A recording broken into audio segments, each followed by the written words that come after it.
So you're running out of closet space. The good news? You don't need to stop shopping. You just need to start selling with The RealReal. The RealReal is the world's largest and most trusted resource for authenticated luxury resale. Whether it's that mini bag that can't even fit your phone, or those boots you never fully broke in, The RealReal handles everything from photography and copywriting to shipping and pricing. So you can just sit back, get paid, and make room for things that actually feel like you. And with 10,000 plus new arrivals every single day from top designers like Prada, Celine, Louis Vuitton, and Loewe, all for up to 90% off retail, you're bound to find something perfectly on brand to fill that extra closet space with. Plus, right now, you can get an extra $100 to shop when you sell for the first time. Make room for what feels like you. Go to therealreal.com to start selling and get your extra $100 to keep shopping at therealreal.com. That's therealreal.com. Terms apply. You're listening to a Frequency Podcast Network production. The Brock and Dalby Podcast. This is the Brock and Dalby Podcast. Welcome to Friday. My name is Brock. I'm Dalby, and welcome back to the man. How's he doing, buddy? Doing a lot better, man. I missed you so much. I mean that from the bottom of my heart. If anybody has the sickness that I have, yeah, God bless you, man. That thing absolutely kicked my ass. Well, apparently there's a few things going around, because when you were gone that first day, we had a bunch of friends of the show text in like, oh, she got the flu. I had the flu. The flu knocked me on my ass. But then you ended up having like strep throat. Yeah, the doctor said it was strep throat, yeah. But then based on like other people I've talked to, I had a lot of the same symptoms. So I don't even know, man. It was like my throat, my sinus, my head, everything. Like I could not get out of bed. I mean, Courtney wouldn't even let me leave the guest room. I felt like I was in prison You're all week. Fully quarantined. She didn't want to get sick because she was just in Regina last week. She's like, I can't miss another week of work. Right? No, that's fair. Making me Lysol everything down as I touched anything. Now, as you're sitting here and you're wearing your Team Canada World Baseball Classic hat, I do want to ask a question that somebody asked on Text Us Thursday this week, saying, Brock is sick the week of World Baseball Classic. Seems fishy to me. Can you confirm or deny that you were making this all up to watch baseball? I wasn't making it up, but it was a great week to be sick because I'd get up at 5 a.m. and I'd watch all those games in Japan. Oh, yeah. And then like I'd fall asleep and then I'd watch some of the like later day games. But you know what I watched a lot of actually? What's that? I found that there was a bar rescue channel on my TV. Oh, one of those fast channels that's just like 24/7? 24/7 loop of just bar rescue. Dude, that's what I watched all week long. I was having like fever dreams of John Taffer yelling at me. Oh, I was going to say, I mean, John Taffer just in your ear. What are we doing here? This is disgusting. Shut it down. Yeah, shut it down. Dude, just laying in bed and being like, I thought like Courtney was yelling at me at times. And then like, you know, when you watch something and you're sick and you fall asleep and you're like, I was dreaming that I was working at a bar. Yeah, and were you one of the good employees or were you one of the problems? Apparently not. There was even a time where he's like, you're sick. What are you doing here? Get out of here. That's true. If you have strep throat, please do not go to work. This is to anybody out there listening. They don't need you that bad. I was thinking, though, I had a funny thought. I was like, dude, imagine John Taffer as your dad. Ooh, like telling you to get up and like do your chores and he stuff? Comes in, he's like, I told you to clean this room. This is disgusting. Handing him your subpar report card, he just starts going off on you about how you're not trying hard enough. Shut it down. Is this good enough? Do you think this is the amount of effort that this deserves? Yeah. The Brock and Dalby Podcast. I don't know if you talked about it this week, but 2 days ago marked the 6-year anniversary of COVID-19. Wow. I hadn't even thought about it until you mentioned it, but yeah, that tracks with about when everything kind of went to hell. It's hard to believe it's been 6 years. It feels like it was literally yesterday. I feel like the pandemic took years off all of our lives, to be honest with you. It's one of those things where it feels like it damaged the flow of time because it feels like just yesterday, but also it's hard to remember before it because it changed so many things. Man, remember when people were freaking out and stocking up on toilet paper? Dude, I will never forget. We were still living in Regina at the time, and I went to Walmart just to grab groceries. I wasn't even there to buy toilet paper, and I saw an employee come out of the back with like a hand cart full of toilet paper rolls, and that man has never been more scared. He was fully mobbed, grown adult people swarmed this man. We made eye contact for a second, and he was almost like, help me. Dude, people did some of the weirdest and stupidest stuff. And I mean, like, you know, like looking back on it now, it seems dumb, but like there was like the grocery stores putting up the arrows and whatnot and all this. But like there was so much weird social distancing stuff that we did where it was like kids were having like drive-through birthday parties. Remember that? Dude, yeah. Kids would like come sit out on the porch, and then grandma and grandpa and all the aunts and uncles would drive by, and the neighborhood would just go from perfectly quiet to or there was like a bunch of celebrities that all decided that what we needed was for them to sing Imagine by John Lennon. Has Gal Gadot's career recovered from that? Like, I'm not saying that she didn't deserve the hate, but like, I haven't seen her in a minute. I just love the idea that all these celebrities was like, you know what everybody needs right now? Yeah. All the non-musical celebrities. But then there was even stuff like, there was like drive-through strip clubs in some places in the States where people were like, they still need to get their fix right now. Like, that's right. Everybody was trying their hardest to make like business work as usual. Right. Well, yeah, that was sort of the thing. Was like the girls were like, we still need to make money. We've still got bills to pay. And dudes were like, we're still horny as hell. British Columbia was promoting people to use glory holes to have safe sex. Do you remember that? That was a thing too. Yeah, just put a sheet in between the two of you and everything should be fine. One of my favorite things from the pandemic was, with social distancing is like you couldn't have like proper baptisms of like a priest dunking someone's head. Yeah. Do you remember that video or photo of the priest shooting like the water gun at the kid's head? Brother had a super soaker and was just handing out holy water. It was fantastic. Yeah. This is the Brock and Dalby Podcast. Hey, it's Brock and Dalby. Who's this? Scott calling in. I just wanted to tell you the dumbest thing I saw during COVID. I was going down the 401, and there was a whole family wearing their mask in the car. But the best part about it was the dog in the front seat had a mask on its face, too. Not the dog. What did the dog The do? absolute dumbest thing I've ever seen. I wish I would have got a picture of it. Man, that was the best part is like nobody knew what they were doing. You'd see people just driving around by themselves with a mask on the car. It's like the equivalent of wearing a rubber at home by yourself. Like, I mean, that's the thing is like nobody really knew what this whole thing was. So we were just listening to the best advice from our health professionals, and they said that masks could help. So then not everybody, but a lot of people just started wearing masks all the time. but then there was that weird time where you couldn't find a mask, so people started doing weird stuff like putting underwear over their face. Yeah. I mean, people took it to mean like, oh, well, if I just have something covering my face at all times, then I'm doing my part. It's like not all face coverings are equal. We got Matt on the phone. You actually got like a funny mask alternative story. I was working at Giant Tiger at the South End in Sudbury. We had a woman come in, beeline to the produce department because the expectation was that everyone was to have face coverings. Went and got one of those flimsy produce bags and put it over her head and then shot the whole store with a plastic bag over her head. I mean, like, E for effort. I guess. She was like going through like the women's wear. Like the manager and I, we were following her around and he was taking pictures. He's like, can you believe this? I'm like, no, like, what is she doing? And like every breath she took, the bag would like furl out. Like it wasn't. Dude, I miss the pandemic for all the videos of people doing crazy stuff. Like every day you could go on Instagram or Facebook or TikTok and see someone freaking out or putting a bag on their head at the grocery store, something like that. Doing something weird. Oh, wearing boxes and like Halloween masks. I mean, People screaming for freedom. Yeah. That's just it. Yeah. Oh, yeah. Well, crazy time, man. It was a crazy time. You know, and the craziest part is everyone likes to be like, well, now we know how we'll handle it if it happens again. Right. I think we proved the polar opposite. Absolutely not. If we proved anything, it's that we are not capable of coming together for almost any purpose. You know what we learned is that every adult is like a toddler and they don't like to be told what to do. There were no grown-ups in the room for a good year during COVID. All right, we got Brother Jay on the phone.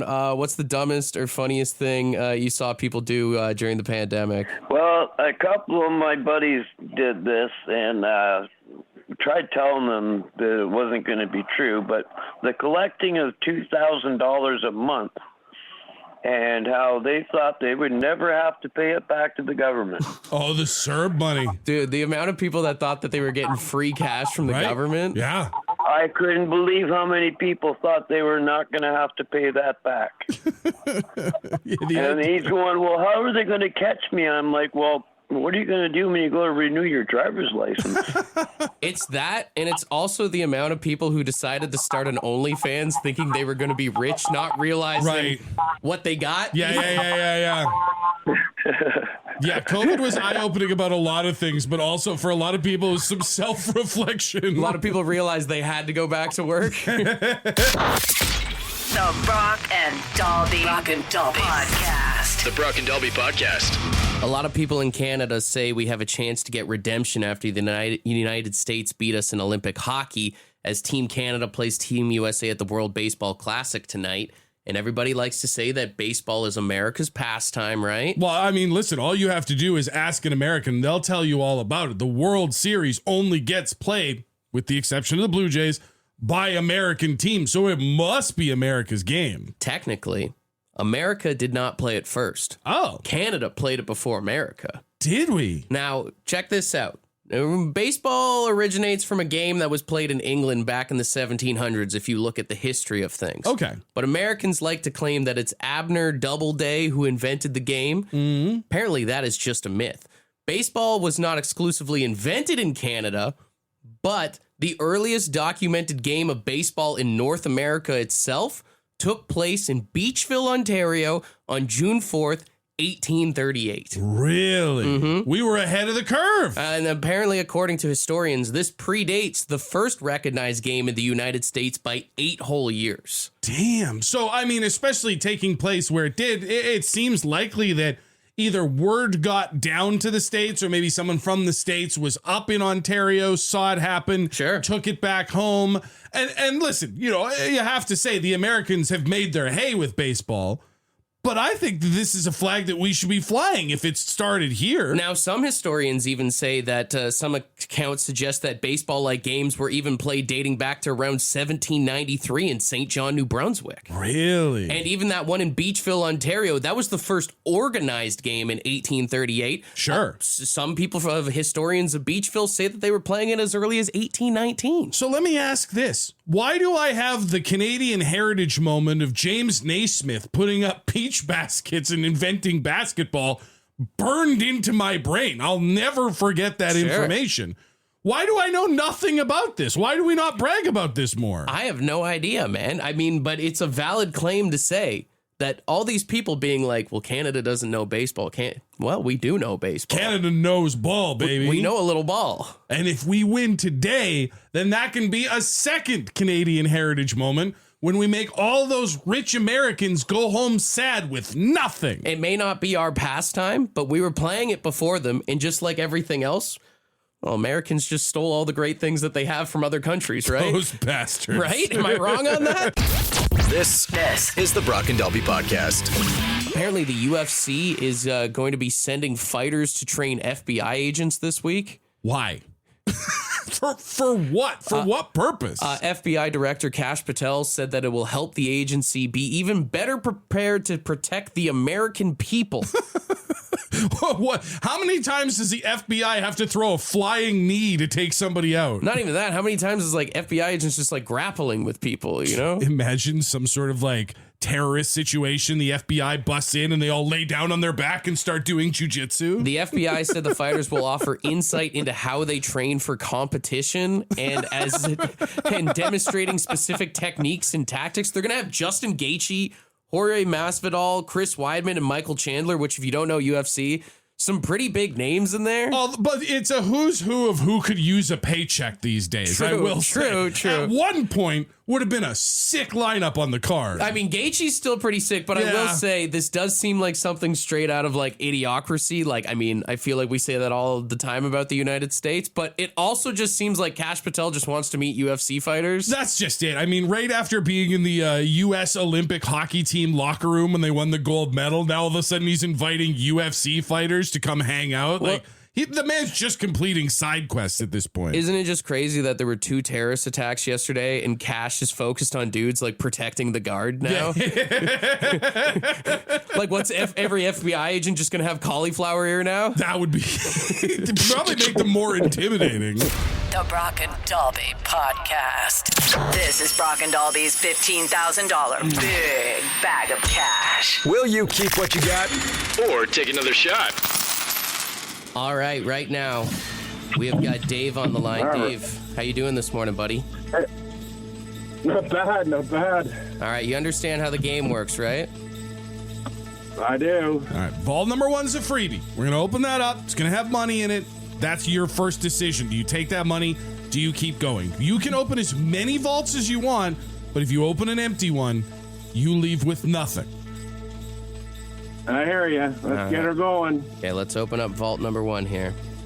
$150. 150 bucks. Easy start. Dave, what do you want to do? That's good. Now we'll go with another one. I thought he was saying that's good. He's like, nope, that's good. Let's pack her in. All right, let's see what you got. $300. $300. All right, Dave. Hot jump. How we feeling about 300 All bucks? right. You know what? She busted on 3. Let's hope it's not 2 in a row. Let's go again. All right. Okay. $600. $600 is a big jump. All right, Dave, take a second to think about this. It's Friday. $600 going into the weekend is pretty great. Does this change your opinion? Do you want to keep going? Do you want to take the $600? Yeah, it does change my opinion. I think I'm going to grab the money and run. You're going to take the money and run? Now, before you make it official, 2 times this week, if our contestants had kept going, the prize ended up over $1,000. Yesterday was $1,225 that was left on the table. But it's your decision. Yeah, I know, but yeah, no. Yeah, no, I don't want to be the first victim like poor Charlene or whatever she was there where it would have been. No, I've if he been had sick went all one more, he week. got I don't know nothing. if I can handle. I might throw up if he loses here. So you're going to take the money? Yeah, 600 ahead. I didn't even think I'd get the robot call. No. I'm going to take the money and run. That's a wicked day, guys. All right, so It made my day. there you go. $600. It is official. It is in the bank. It is your money. But Dave, you do know that we have to open the rest of the vaults, right? Yeah, I know. All right. All right, let's rip the Band-Aid off. All right, let's see what was in the next one here. Vault number... Well, you skipped vault number 4, though. You did end it where you were supposed to. Nice. Congratulations on Nice. $600, sir. That's a nice way to start the weekend, man. What are you going to do with that cash, buddy? Oh, I'm a lame. I'll probably just pay bills. I'm getting old. Brother, in this economy, there is nothing lame about being able to pay off your credit card. No, I'm just going to put it on a bill. I'm not that bad like people where they got maxed out credit cards. I'll just put it towards something. I call beers bills too, but that's just me. I already got cold beers at home. All right, my man. Well, hey, stay on hold, and we'll tell you how you can get that cash, all right? All right. All right. Congratulations to Dave there. I'm really glad he didn't listen to me. I'm really glad he didn't take this. That's all I was thinking was all the money that's been left on the table and how disappointed our contestants have been when they found out they could have won thousands of dollars. Turns out I was the wrong answer. This is the Brock and Dalby Podcast. Jonathan Davis, the frontman of Korn, is going to serve as the Grand Marshal for the Pennzoil 400 this weekend in Las Vegas. Sick. Why? I don't understand it, but I still love it. I guess they're promoting that, what's it called, Sick New World Festival that they do in Vegas. Okay. And then apparently Korn has like a Netflix documentary coming out soon, so he's doing a lot of press right now. I did see something about that. I'm excited to see what that's all about. So if you don't know what the Grand Marshal is for NASCAR races, it's the guy that's like, gentlemen, start your engines. AKA Brock's dream side quest to do one day. I know you'd love to be out there. Well, I always love the Kevin James one where he's like, God bless America. God bless the troops. Gentlemen. So I'm interested to see what Jonathan Davis does there, because he could do a start your engines. That would be sick. Although it just would sound like them starting their engines. Like it does sound like the start of a race car. He cues up the gentleman, start your engines, and then just rips a go. The Brock and Dalby Podcast. The Brock and Dalby Podcast. It's time for Brock and Dalby's Draft. So earlier on the show, we were talking about how it's the 6-year anniversary of the pandemic. Wild thought. We were talking about some of the stupidest and weirdest stuff that people were doing during the pandy there. But Trevor texted in and said there were some good parts of the pandemic. You guys should do a draft of the best parts of the pandemic, which is a sentence I thought I'd never say. Honestly, though, when you honestly look back at it, there are some things that at the time were just really good for people. There are some things that have changed the way we do things now for the better. And as a matter of fact, I have the first overall pick. The thing I'm going to say that was the best part of the pandemic was finding out that almost all of us can do our job from home. Yeah. Remote working is probably the best thing about the pandemic, of realizing you don't have to commute in for an hour or a half hour or whatever it is and sit in an office full of people you barely tolerate. Every meeting could just be an email. We do not all have to get to know one another. I very much agree with the last thing you said about meetings and emails there. That is 100% true. With my number one pick, I'm going the best part about the pandemic was feeling like a hero because you ordered takeout food. What was the one thing everybody talked about was support local business, local business. You got skipped the dishes or delivery and you were like, I'm doing my part. Dude, there was a buffet place in Regina where I was living at the beginning of the pandemic. It was brand new. It was such a nice spot. And then it's a buffet. So they were screwed. So they started doing chicken finger takeout meals. And we got it like 3 times a week, and I felt like an absolute hero. Even some of the breweries were doing delivery, and you're like, I'll get drunk just to support local. That's right, doing my part. For me, number 2, super cheap gas. It made cruising a thing again. Like when I was a kid, one of our favorite things to do, my group of friends, was just get in the car and go drive around. You couldn't imagine doing that without a bank loan these days. But during COVID, gas was so cheap that you could just drive around for like an evening and see the sights. Yeah. I love the cheap gas. Coming in at number 2 for the best part of the pandemic, I'm going to go with videos of people freaking out. Which the freaking out was something we talked about earlier as being one of the dumbest parts of the pandemic. But the entertainment value was great. I just remember there was a lady at Walmart on one of those scooters that was like being carried out of the store. And every day there was so much content to consume online of like, I mean, and it was all sorts of different angles of crazy, but it sure made you feel good when you were sitting at home, you know? My third and final pick for the draft today, the best parts of the pandemic, I'm going to say it was reminding everybody how to wash your damn hands.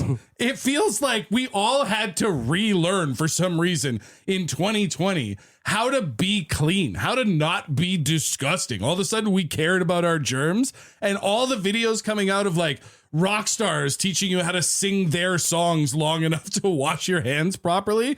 Just relearning hygiene, I think, was a good thing. Happy birthday. That's what it was, Happy right? birthday twice. And finally, with my final pick in the best part of the pandemic, I'm going to go with personal space. That was nice. Personal space was beautiful. I know a lot of people will say like, oh, the arrows and stuff were really stupid, but it was really nice not to have someone breathing down your neck while you were waiting in line at the grocery store. I know there's a lot of negatives you can think about being at the grocery store back then, but I think it's kind of followed on suit a little bit. Personal space has really stepped up its game since the pandy there. That's right. And if somebody didn't want to give you personal space, all you had to do was clear your throat and people would run away from you like you were Agent Zero. You're standing in line and someone gets a little close to you and you just give them a little...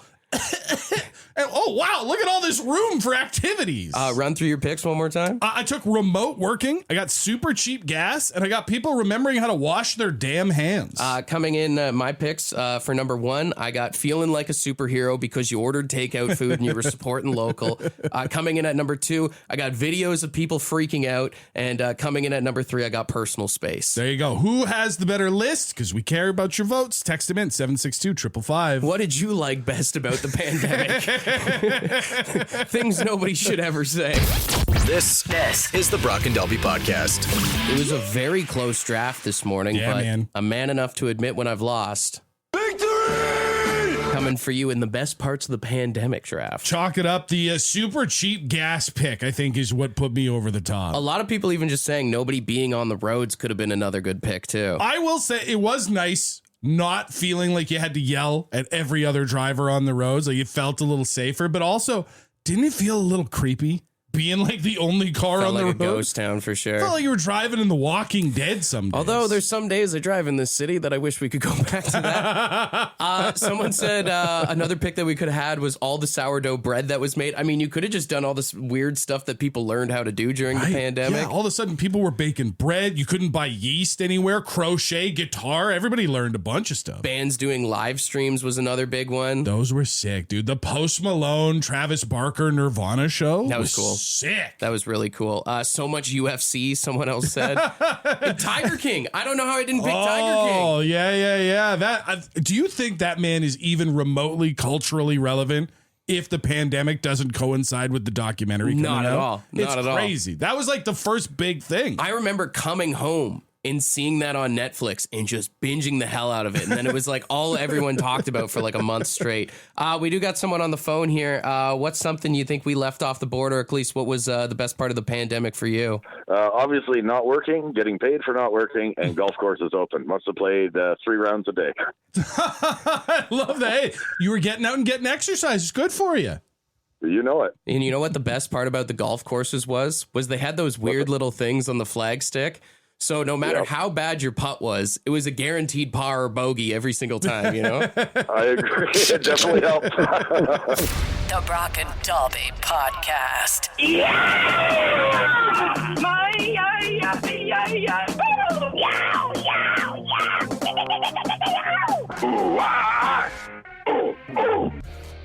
All right, we've got $100 in Lotto 649 tickets for Saturday's jackpot on the line, and we are looking for some freaks on a leash this morning.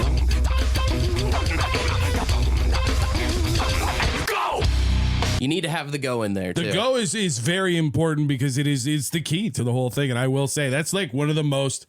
I want to be quiet so that the people can hear what the clip is supposed to sound like, but every fiber of my being just is like you just want to sing along to it. All right, if you are not one of our freaks on a leash, you can be a judge. 762-555. Let us know who is the best freak on a leash this morning.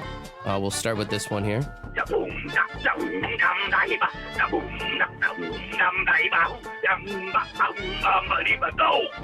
Sounds like you got a little lost in the sauce there. Yeah. Again, it's just a couple of and then get to the go. Too many Nemas. Too many Nemas. All right, here's the next one.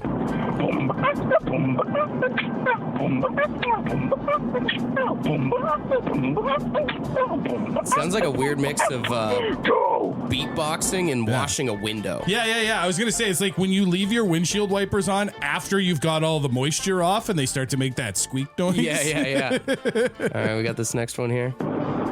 Hey guys, it's Jason.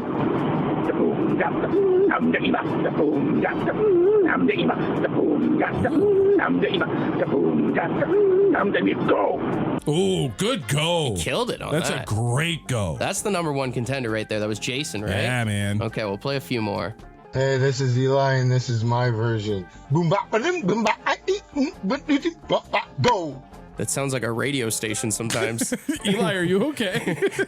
You know what that sounds like? The kid from the Wild Thornberries? Yeah. Hey, this is Eli, and this is my version. Go. It's a different take on it than we were expecting, but I respect it. All right, got a few more here for you.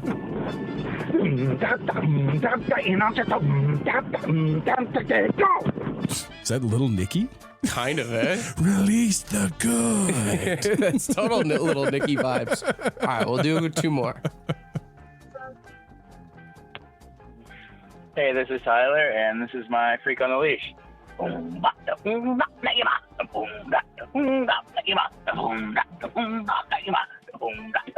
Let's go! No, sorry. I don't want to be a stickler. I don't want to be the bad guy. It's not let's go. It's go. It's just go. That's it. It's quick. It's fast. It's aggressive. You're not being a stickler. You're just being honest. That's all I want. That's what it is. All right, we'll do one more.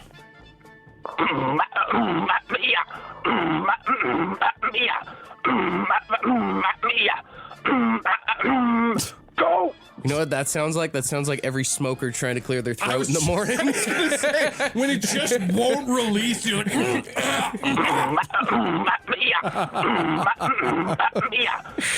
you know what? Just like every other day this week, we've had some absolute gems in there. So thank you to all the friends of the show. I do feel like, even without looking at the text line, though, there was one standout. Jason, right? Jason was the winner. That was the third one we played? Yeah. Jason was good. Hey guys, it's Jason.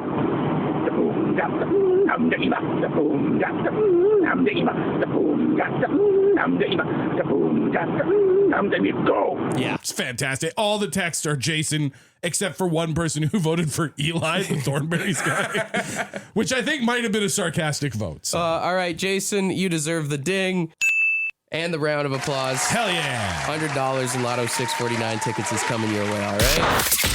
The Brock and Dalby Podcast. The Brock and Dalby Podcast. Taco Bell recently just had their Live Moss event. What's a Live Moss event? So they basically, it's kind of like how, you know, Microsoft or Apple will do the release of all the new products they have coming out for the year. Oh, like where someone stands on stage and is like, this is the new Xbox, this is the new iPhone. Taco Bell does that, but it's all the new stuff they're going to release. This is the new burrito. This is the new chalupa. They have 20 different new items coming to their menu, including what they're calling an edible sauce packet. It looks basically... What? Like a crispy, like wonton or like egg roll just filled with their hot sauce, like the fire sauce. So instead of putting it on the taco, you just fire it wholesale into your mouth? Inject it straight into you, yeah. That sounds dangerous. And the other thing that I really loved from the Live Moss event is the Mountain Dew Baja Blast under eye patches. Mountain Dew, Baja Blast, very Taco Bell. Under eye patches? You know those eye patches, like maybe your girlfriend puts them on before she goes to bed? Oh, to get rid of like the bags? Yeah. How does Mountain Dew Baja Blast help your skin? They say it's infused with caffeine and a refreshing boost of citrus. These patches are supposed to energize skin and deliver cooling hydration. My brother, look at me in the eye when I tell you, if you show up to work wearing Mountain Dew eye patches, I will be calling in a wellness check. Oh, sorry. Some of us have a skincare routine. It's not a skincare routine unless you're a 14-year-old. Mountain Dew skincare is not something I had on my 2026 bingo card. I just love the idea that, you know, your eyes might be red, but they will be hydrated underneath. Want to be a part of the podcast? Leave a message on the Bad Line. The Bad Line is the answering machine for the Brock and Dalby Show. To get the number, text the word BAD to 762-555. Thanks for listening to the Brock and Dalby Podcast.